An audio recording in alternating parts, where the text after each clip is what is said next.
सुप्रभात, good morning. Top 20 के आज के इस फ्राइडे एडिशन में आप सबका स्वागत है। थोड़ा सा यूएस का हैंडओवर गड़बड़ाया हुआ सा, वीकनेस के साथ यूएस में कामकाज हुआ। एनवीडिया दरअसल वो दिग्गज वो हेवीवेट पेन में था, उसने थोड़ा सा मूड बिगाड़ रखा है। हमारा गिफ्ट निफ्टी भी 1/3% दबाव के साथ शुरुआत करेगा। ऐसे में स्टॉक्स जो फोकस में रखे जा सकते हैं आज के सेशन के लिए, उनको डिस्कस कर लिया जाए। कौन से शुरुआती खिलाड़ी? पहले मार्केट के सेटअप को समझते हैं। गिफ्ट निफ्टी गिरावट यहाँ पर आपको दिखा रहा है तकरीबन 80 अंकों की, और देर रात अगर आप देखें तो यूएस के मार्केट्स में गिरावट देखने को मिली। अब कल भारतीय मार्केट्स के एक्शन को समझा जाए तो बहुत ही थोड़ा सा सुस्त साइड पर और साइडवेज एक तरफा मूव यहाँ पर आपको देखने को मिले। हालांकि बहुत सारे सेक्टर्स ऐसे हैं जहाँ पर अभी भी आपको स्ट्रेंथ नजर आएगी। मिसाल के तौर पर देखें तो ऑटोज टॉप गियर में चल रहे हैं। मेटल्स में भी चुनिंदा पैक ऐसे हैं जहाँ पर दिन के दौरान आपको बढ़िया खरीदारी देखने को मिल रही है। एफएमसीजी के काफ़ी सारे स्टॉक्स हैं जिनमें निचले स्तरों से रिवर्सल देखने को मिल रहा है। तो बहुत सारे सेक्टर्स और स्टॉक ऐसे हैं जहां पर इंटरेस्टिंग एक्शन है, लेकिन इंटरेस्टिंग ग्लोबल खबरें भी आ रही है। और मैं देख भी रहा था कि कल जो रात को जैक डोर्सी जो ब्लॉक इंक के फाउंडर हैं, उनकी तरफ से जो पोस्ट यहाँ पर देखने को मिला कि अपनी पूरी वर्कफोर्स 50% एक ही दिन में इस एआई डिस्ट्रप्शन के चलते साफ कर दी। तो अब इसका क्या डोमिनो इफेक्ट होगा दूसरे सेक्टर्स पर, टेक पर, ये कहना तो फिलहाल के लिए बड़ा मुश्किल है, लेकिन स्थिति गंभीर है। और इसी नोट के साथ शुरुआत कर लेते हैं। बहुत सारे स्टॉक्स अभी भी हैं जहां पर स्ट्रेंथ आपको देखने को मिल रही है, और मार्केट में कंफर्ट उन स्टॉक्स में खरीदारी करने का ज़्यादा बेहतर है जहां पर पिछले कुछ क्वार्टर से अर्निंग्स का रेजिलियंस है। और ऐसा ही एक सेक्टर है, वो है हेल्थ केयर और हॉस्पिटल्स का। शुरुआत में फोर्टिस हेल्थ केयर के साथ करूंगा। टेक्निकल तौर पर देखें तो चार्ट्स में दम है। अपोलो हॉस्पिटल्स की हमने बात की थी, जिस तरह से आपके साथ शेयर किया, स्टॉक में बढ़िया तेजी आ गई। अब फोर्टिस हेल्थ केयर के चार्ट को भी देखें तो कल के सत्र का प्राइस एक्शन बड़ा बढ़िया है। ऑलमोस्ट आप देखें 3.5% की तेजी के साथ ये स्टॉक बंद हुआ। तो टेक्निकल सेटअप बहुत बढ़िया, फंडामेंटल्स काफ़ी अच्छे हैं, पूरे सेक्टर में ग्रोथ भी बढ़िया देखने को मिल रही है। तो ये जो पहला स्टॉक है इसे मैं रखूंगा इन ग्रीन। इसके अलावा अगर आप देखें तो टाटा मोटर्स पैसेंजर व्हीकल, अब ये रिवर्सल के संकेत दे रहा है। दरअसल आप देखें तो काफ़ी बड़ी गिरावट है, अंडर परफॉर्मेंस यहाँ पर देखने को मिला कंपेयर टू आप दूसरे ऑटो कंपनीज के मुकाबले देखें तो जो टाटा मोटर्स के स्टॉक्स हैं उन्होंने कुछ अच्छा नहीं किया, कोई रिटर्न यहाँ पर बढ़िया देखने को नहीं मिले। अब डेली चार्ज पर यहाँ पर कल 2.5% की तेजी के साथ जो स्ट्रक्चर बनकर आए, ये almost inverse head and shoulder type का। ये बिल्कुल परफेक्ट नहीं है, जैसा देखते हैं हम एग्जाम्पल्स में बिल्कुल वैसा देखने को नहीं मिलेगा, लेकिन इसको समझने का, एनालाइज करने का तरीका बिल्कुल वैसा ही है। और इसी के चलते आज हो सकता है कि टाटा मोटर्स पैसेंजर व्हीकल ये स्टॉक कमाल कर जाए। इस स्टॉक को रखा है इन ग्रीन। खबरें दो सरकारी कंपनीज को लेकर है। एनबीसीसी इंडिया, इसको इन्होंने अपडेट दिया कि ऑर्डिनरी कोर्स ऑफ बिजनेस में हमने ऑर्डर्स बैक करे। ऑफ लेट जो ऑर्डर्स बैक करे उसकी कुल वैल्यू आंकी जा रही है 850 करोड़ रुपए, 775 करोड़ रुपीस। तो एनबीसीसी इन ग्रीन उस बॉर्डर बैक करने की खबर के चलते गुजरात सरकार की जीएमडीसी, इसने एनटीपीसी के साथ करार करा है, एमओयू साइन करा है कोल और लिग्नाइट रिसोर्सेज के एडवांस गैसिफिकेशन को लेकर। तो जीएमडीसी को इन ग्रीन कर दिया है। दोनों रेडार पे रख लीजिए। अगले दो कौन से भाई साहब? अगले दो स्टॉक है मेरी लिस्ट में, ये भी टेक्निकल सेटअप पे। एक है सन फार्मा, यहाँ पर फोकस रखेगा। कल आपको लूपिन बताया था, 1.25% की तेजी के साथ ये स्टॉक बंद हुआ। अब सन फार्मा में भी देखें तो पिछले 2 दिनों से बहुत बढ़िया पॉजिटिव प्राइस एक्शन देखने को मिल रहा है। हालांकि ये स्टॉक ऐसा है कि बहुत सुस्त चलता है, एक दिन में 1-1.5-1.25% ऐसे ही मूव यहाँ पर आते हैं। कल भी बिल्कुल वैसा ही सत्र देखने को मिला था, लेकिन पिछले 2 दिनों की कैंडल बड़ी पॉजिटिव है और लाइकली आज भी इस स्टॉक पर आप फोकस करके चल सकते हैं। ग्रीन लेके चल रहा हूँ। एक स्टॉक है जिसमें 4 महीने प्लस का, मतलब मोर देन 4 मंथ्स के कंसोलिडेशन का ब्रेकआउट आपको देखने को मिला है, वो है पिडिलाइट। इसका चार्ट मुझे काफ़ी बेहतरीन लग रहा है। और जैसे कि मैं बता रहा था कि मार्केट का फोकस ऐसे स्टॉक्स पर आ रहा है जहां पर अब तक थोड़ा सा निगलेक्ट किया गया था। पिडिलाइट बहुत ही अच्छे पैरेंटेज वाली, बहुत बढ़िया हाई ग्रोथ वाली कंपनी है, जिसने अब तक के वेल्थ क्रिएशन के ट्रैक रिकॉर्ड को बिल्कुल आप देखें तो साबित किया है। पिडिलाइट 4 महीने के कंसोलिडेशन के बाद देखेंगे कि आज सुस्त के मार्केट में कैसा रिएक्शन आ जाए। फिलहाल के लिए रख रहा है इन ग्रीन। दो विदेशी एमएनसीज कह लीजिए, दोनों के क्योंकि विदेशी कंपनियां हैं, पेरेंट के साथ अलाइंड हैं, दोनों ने क्वार्टर 4 के नंबर्स या कह लीजिए FY26 कैलेंडर के पूरे नंबर्स प्रेजेंट करें। दोनों रिजल्ट्स को ग्रीन ही रख रहा हूं कि ऑफ लेट सारी एमएनसीज अच्छे नंबर्स दे रही हैं और रोज हम लोग टीम में मेंशन कर रहे हैं। वेसुवियस इंडिया, ये दरअसल एक डोमिनेंट प्लेयर है रिफैक्टरी और मेटल फ्लो में लेकर। इसकी पेरेंट है यूके बेस्ड वेसुवियस पीएलसी। तो यूके की आर्म है ये, इंडियन आर्म। आय 13% बढ़ी, पीबीटी में 43% का जंप और मुनाफा भी 34-35% बढ़ता हुआ, ऑपरेशनली स्ट्रांग। कल हाईस पे बंद हुआ और ऑफलेट एकदम से वॉल्यूम स्पाइक हुए, इस बात का ध्यान रखिएगा।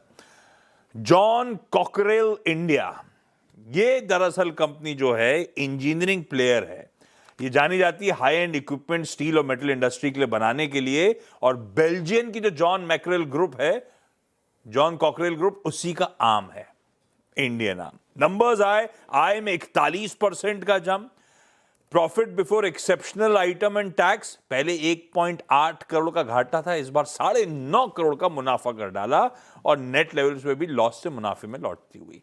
कमेंट्री भी ठीक है, वो कह रहे हैं Q1 में हमने शॉक्स अब्सॉर्ब करे, उसके बाद से सब्सिक्वेंट क्वार्टर्स हालात धीरे धीरे पटरी पे आ रहे हैं, ऑर्डर पाइपलाइन स्ट्रांग है, हालात सुधर रहे हैं। जॉन कॉकरेल को भी इन ग्रीन कर दिया है दोनों, लेकिन कम वॉल्यूम्स की, बड़े टिकट प्राइस की, आमतौर पे चर्चा से बाहर वाले स्टॉक्स हैं, इस बात का जहन में रखिएगा ध्यान। अगले स्टॉक्स में एक तो जामना ऑटो है, यहाँ पर आप नजर रखिएगा। गैब्रियल आपके साथ शेयर किया, और ऑटो एंसिलरी स्पेस में भी अब जबरदस्त एक्शन देखने को मिल रहा है, क्योंकि आप पिछले कुछ महीनों के बिक्री आंकड़े देखें, टू व्हीलर काफी बढ़िया कर रहा है, पैसेंजर व्हीकल बहुत बढ़िया कर रहा है। पिछले 2 से 3 तिमाही में आप देखें तो सीवी स्पेस में भी रिवाइवल के संकेत यहाँ पर देखने को मिल रहे हैं। आप अशोक लेलैंड का चार्ट देखें, क्या गजब के मूव यहाँ पर देखने को मिले। तो इसी के चलते पिछले 4 हफ्तों से हायर हाइज और हायर लोस के फॉर्मेशन यहाँ पर देखने को मिल रहा है। अब इस हफ्ते की बात करें तो हायर लो तो बन गया, लेकिन अभी जो हाई है वो टूटा नहीं है। पिछले हफ्ते का हाई है 152 रुपीज 60 पैसे के आसपास, कल की क्लोजिंग आई है 148। अगर आज के मार्केट में 152 रुपये 60 पैसे के पार निकल गया तो ज़बरदस्त टेक्निकल स्ट्रक्चर बन जाएगा। वॉच लिस्ट पर रखेंगे, या तो 152.60 के बाद फोकस करेगा, या फिर थोड़ा सा प्रीएम्प्ट करके भी अपनी लिस्ट में शामिल कर ले। इस स्टॉक को रखा है इन ग्रीन। बात करते हैं वोल्टास की, और ये स्टॉक आपके साथ इससे पहले भी डिस्कस किया हुआ है। टेक्निकल स्ट्रेंथ बहुत बढ़िया लग रही है, लेकिन स्टॉक रुका हुआ है, खुल के बड़ा मूव यहाँ पर देखने को नहीं मिल रहा। सेटअप अच्छा है, वेल करेक्टेड है। अच्छा, 2 फैक्टर्स हैं आपके पास। एक तो पिछले एनालिस्ट कॉल में ही कंपनी ने बता दिया कि 10 से लेकर 15% का कीमतें जो वो बढ़ सकती हैं। एक और खास बात है कि जितने भी ब्रोकरेज हाउस की रिपोर्ट्स पढ़ेंगे, सभी ये बता रहे हैं कि Q3 ठीक ठाक था, लेकिन Q4 और उसके बाद का Q1, ये दोनों अर्निंग्स और ग्रोथ के लिहाज से बहुत बढ़िया होगा, क्योंकि अब तक जो डीलर लेवल पर इन्वेंट्री जमा थी अब वो निकल जाएगी, तो ग्रोथ यहाँ पर देखने को मिलेगी। साथ में जो महंगे प्रोडक्ट्स हैं उनकी बिक्री ज़्यादा होगी, तो फंडामेंटल ट्रिगर के साथ नतीजों का सपोर्ट है, और चार्ट भी बेहतरीन है। तो वोल्टास इस स्टॉक को रखा है इन ग्रीन। विशाल मेगा मार्ट, सूत्र कहते हैं नेटवर्क के कि एक लार्ज ट्रेड होने की तैयारी हो रही है। लार्ज ट्रेड में समायत सर्विसेज मतलब विशाल मेगा मार्ट की प्रमोटर 6.5% हिस्सा लार्ज ट्रेड में बेचने की तैयारी कर रहे हैं। 3,500 करोड़ रुपए का ये ट्रांजैक्शन शायद आज प्ले आउट हो रहा हो, जिसके लिए फ्लो प्राइस रख दिया 115, 127 पे ये स्टॉक कल क्लोज हुआ है। मतलब मीनिंगफुल 10%, 9.5-10% के आसपास का कल की क्लोज पे डिस्काउंट है। पर देखिएगा, लार्ज ट्रेड एक बार प्ले आउट हो जाए, और रैंक छठे तो देखते हैं बिहेवियर, लेकिन आज तो खैर इसको लाल में लेके जा रहा हूं। म्यूचुअल फंड फ्लश हैं पैसे के साथ, तो रिस्पॉन्स तो मिल ही जाएगा। एसकेएम एग्स को लाल रखा, सबसे बड़ा एक्सपोर्टर है एग्स का इस देश से। हालांकि ऐसा कुछ नहीं है, सऊदी अरेबिया अपनी लिस्ट लेकर आता है। इस बार जो काफी समय बाद बड़ी एग्जॉस्टिव लिस्ट लेकर आया, उसमें 40 कंट्रीज से एग्स के इंपोर्ट को रोका गया है, जिसमें एक इंडिया का नाम भी है। तो एक्सपोर्टिंग कंट्री के लिए तो खैर, एक्सपोर्टिंग कंपनी के लिए तो खैर थोड़ी सी खराब खबर हो जाती है। उन्होंने वैसे पोल्ट्री प्रोडक्ट्स पे भी रखा है, लेकिन उस पर हेल्थ रिक्वायरमेंट्स के लिहाज से एग्जेम्प्ट है वो कुछ चीज़ें, पर तो इसीलिए एग प्लेयर को, एसकेएम एग को इन रेड रखा है। पर ये वैसे ही बहुत वीक है, साल के लोज के आसपास खड़ा हुआ है, ये ध्यान रखिएगा। 6 पूरे ब्रेक के उस पार अगले 4 पे बातचीत। चलिए, ब्रेक के बाद आपका स्वागत है, और अगले 4 स्टॉक्स की बात कर ली जाए। अगला स्टॉक है मेरी लिस्ट में त्रिवेणी इंजीनियरिंग। इस स्टॉक को रखा है इन ग्रीन। इसका चार्ट एक बार आप जरूर देखिएगा, स्क्रीन पर आएगा इसका चार्ट, और आप देख सकते हैं कि त्रिवेणी इंजीनियरिंग का रेंको चार्ट आ रहा है आपकी स्क्रीन पर, जहां पर आप देख सकते हैं कि एक बढ़िया डबल बॉटम का फॉर्मेशन यहाँ पर आपको नजर आएगा। 500 रुपये से स्टॉक लगातार स्लाइड कर रहा था। ये काली लाइन आप डाउनवर्ड स्लोपिंग ट्रेंड लाइन की तरफ से देख रहे हैं। अब इसको भी टेस्ट करने की तैयारी में, साथ में आपके पास एक बढ़िया डबल बॉटम का सपोर्ट भी है। तो टेक्निकल स्ट्रक्चर बहुत बढ़िया लग रहा है। ऐसा लग रहा है कि शुगर स्पेस के स्टॉक्स में आपको खास एक्शन देखने को मिल सकता है। ये चार्ट ऐसा है जो आपके साथ शेयर करना चाहता था। टेक्निकल तौर पर बहुत ही बढ़िया पैटर्न है, लेकिन ये पैटर्न थोड़ा सा समय लेगा क्योंकि बहुत समय लगा कर बना है। क्योंकि आप देखिए इसका जो पहला बॉटम लगा था ये ऑलमोस्ट अगस्त के आसपास लगा था पिछले साल, और अब दूसरा बॉटम लगकर ये स्टॉक रिवर्सल के संकेत दे रहा है। तो जितना बड़ा पैटर्न होता है उतनी बड़ी तेजी आती है, लेकिन उतना चलने में समय भी लगता है। तो चार्ट एक बार आप अपनी स्क्रीन पर भी देखिएगा, बहुत बेहतरीन स्ट्रक्चर है। अगले स्टॉक की बात करें तो L&T ये अनडिस्प्यूटेड स्टॉक है जिसकी चर्चा लगातार हम शो में करते रहते हैं। बहुत सारे मल्टीपल फैक्टर ऐसे हैं जिसमें लॉन्ग टर्म में स्टॉक आउट परफॉर्म कर सकता है। अब दरअसल अगर आप देखें तो थोड़े दिन पहले एक खबर हमने बताई थी कि गवर्नमेंट की तरफ से मोनेटाइजेशन के जो प्लान्स हैं इसका फ़ायदा देखने को मिलेगा। अब यहाँ पर मार्केट्स में ये बातें हो रही हैं कि अगर गवर्नमेंट अपने असेट्स को और इंफ्रास्ट्रक्चर असेट्स को मोनेटाइज करती है, पैसे लेती है, तो वो दोबारा से इंफ्रास्ट्रक्चर में री इन्वेस्ट होंगे। अगर ऐसे में होता है तो सबसे बड़ा फैक्टर L&T के लिए प्ले आउट करता हुआ नजर आएगा। देश में अगर केपेक्स बढ़ता है, चाहे निजी हो या सरकारी हो, सीधा फायदा आपको L&T में देखने को मिलेगा। तो L&T स्टॉक को रखा है इन ग्रीन। ओके, अगले दो जो रेड आप हैं उसमें इरकॉन इंटरनेशनल को भी लाल रखा। दरअसल इनको एक वैट का असेसमेंट ऑर्डर आया था ईयर्स 2010-11 से 2016-17 के लिए। डिमांड थी 108-109 करोड़ रुपए की, जिसको जैसे सारी कंपनीज करती हैं इरकॉन भी गई, पटना हाई कोर्ट तक पहुंच गई चैलेंज करने के लिए। पटना हाई कोर्ट ने उनकी इस याचिका को खारिज कर दिया, बेसिकली कहते हुए कि आपको वो वैट का अमाउंट पे करना पड़ेगा।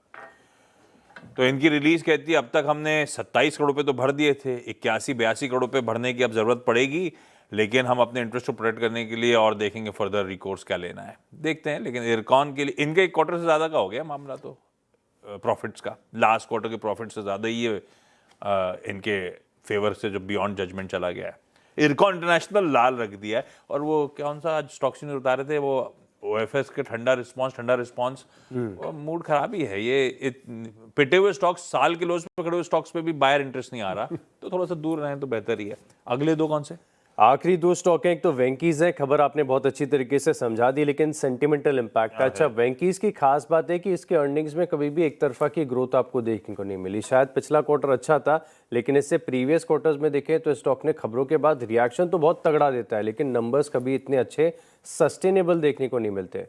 तो इसी के चलते इस खबर का असर है। खबर आपके साथ ऑलरेडी शेयर कर दी गई है, तो इसी के चलते स्टॉक को रखा है इन रेड। एक MSTC स्टॉक है, बहुत ही इंटरेस्टिंग स्टॉक है। और दरअसल यहाँ पर खबर आई है कि कोल इंडिया की तरफ से जो रेक्स होते हैं इसके ऑक्शन के लिए इसे चुना गया। और MSTC अनडिस्प्यूटेड लीडर है इस मामले में। जितने भी ऑक्शन वाले ई-ऑक्शन वाले प्लेटफॉर्म होते हैं यही कंपनी कंडक्ट करती है और इसी का संचालन यहाँ पर ये करती है। तो लगातार ऑर्डर विंस देखने को मिलते हैं। हालांकि ये नॉर्मल कोर्स ऑफ बिजनेस है, लेकिन देखेंगे स्टॉक कैसे रिएक्ट करता है। खबर थी तो आपके साथ शेयर कर दी। हाँ, परफेक्ट है। लास्ट दो जो अब इस कड़ी में जो है उसमें एक तो ब्रिगेड एंटरप्राइजेज, वो बेंगलुरु की रियल एस्टेट कंपनी, क्योंकि ब्रिगेड ग्रुप ने प्राइमस सीनियर लिविंग के लिए 3 सीनियर लिविंग कम्युनिटीज खड़ी करने के लिए करार करा है। तो प्राइमस के साथ करार हो रहा है। सीनियर लिविंग अपॉर्चुनिटी बहुत इंटरेस्टिंग है और बहुत सारी कंपनीज बहुत एग्रेसिवली इसमें उतर रही हैं। वैसे समय रहते आप भी इन्वेस्ट कर दीजिएगा। 750 करोड़ रुपए का GDP है, ग्रॉस डेवलपमेंट वैल्यू, इन 3 प्रोजेक्ट। खबर ठीक है, इन ग्रीन रख दिया, लेकिन ध्यान रखिएगा real estate as space weak है, और वीक नहीं बहुत वीक है। तो थोड़ा सा अगर रियल एस्टेट ठंडा पड़ रहा है तो दूरी रहने का इस तरह के स्टॉक्स के लिए, पर वो आपका फाइनेंशियल एडवाइजर ज्यादा अच्छा गाइड करेगा। खबर पे ग्रीन, और एक कोफोर्ज को ग्रीन रख रहा हूं। एक तो ऐसा IT मेंशन करने का था, एनवीडिया पेन में था, उससे ज्यादा घबराए ना, क्योंकि सॉफ्टवेयर कंपनीज वहां पे फिर भी ठीक थी। सेल्स फोर्स अपने नंबर्स के बाद कल 5% चढ़ गया, जबकि आफ्टर आवर्स में नंबर्स के बाद पिट रहा था वो स्टॉक। खैर वो सब अलग कहानी, छोड़ दीजिए। स्ट्रैटेजिक पार्टनरशिप करी है VHC हेल्थ के साथ, ट्रांसफॉर्म करना एक्सपीरियंस को, उसके लिए तो ग्रीन ही रख दिया स्टॉक को। लेकिन IT से बच के रहिएगा, डिप्लॉयमेंट नहीं करिएगा। मैं सिर्फ खबर बताने के लिए ग्रीन कर दिया है।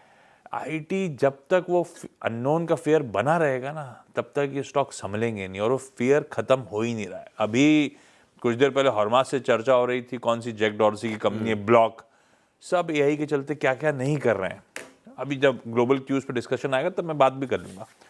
तो मूड पिघड़ा हुआ है, सिर्फ वॉच पे रख के छोड़ दीजिए। 10 स्टॉक्स पूरे, क्विकली छोटा सा ब्रेक, उस पर आए तो अगले इन्हीं टॉप 20 का रिकैप। चलिए ब्रेक के बाद आपका स्वागत है और अब 20 स्टॉक्स का रिकैप देखते हैं। शुरुआत मैंने की सबसे पहले फोर्टिस हेल्थकेयर के साथ, इसके अलावा टाटा मोटर्स पैसेंजर व्हीकल, इसका चार्ट बहुत बढ़िया लग रहा है। सन फार्मा पर नजर रखें, पिडिलाइट में 4 महीने प्लस के कंसोलिडेशन का ब्रेकआउट है। ऑटो एंसिलरी स्पेस में रफ्तार आ रही है, जबना ऑटो पर नजर रखें। त्रिवेणी इंजीनियरिंग का रेंको चार्ट आपको दिखाया था, जबरदस्त स्ट्रक्चर है। एलएनटी पर नजर रखेगा, वेंकीज के लिए नेगेटिव खबर, और एमएसटीसी स्टॉक को भी रडार पर रखें। 10 और जोड़ दीजिए, इसमें सिर्फ खबरों के चलते रखा है। आप सिर्फ वॉच पे काउंटर्स को रख सकते हैं। विशाल मेगा मार्ट, एसकेएम एग्स और इरकॉन इंटरनेशनल अलग अलग डेवलपमेंट्स के चलते रेड हैं। Otherwise NBCC, GMDC, Vesuvius, John cockerel, park hotels, brigade enterprises और इवन कोफोर्ड, जिसको लेकर आईटी को लेकर कंसर्न्स अभी भी जस के तस हैं, पर खबर अच्छी है इसीलिए सिर्फ ग्रीन करा है, इस बात का ध्यान रखें।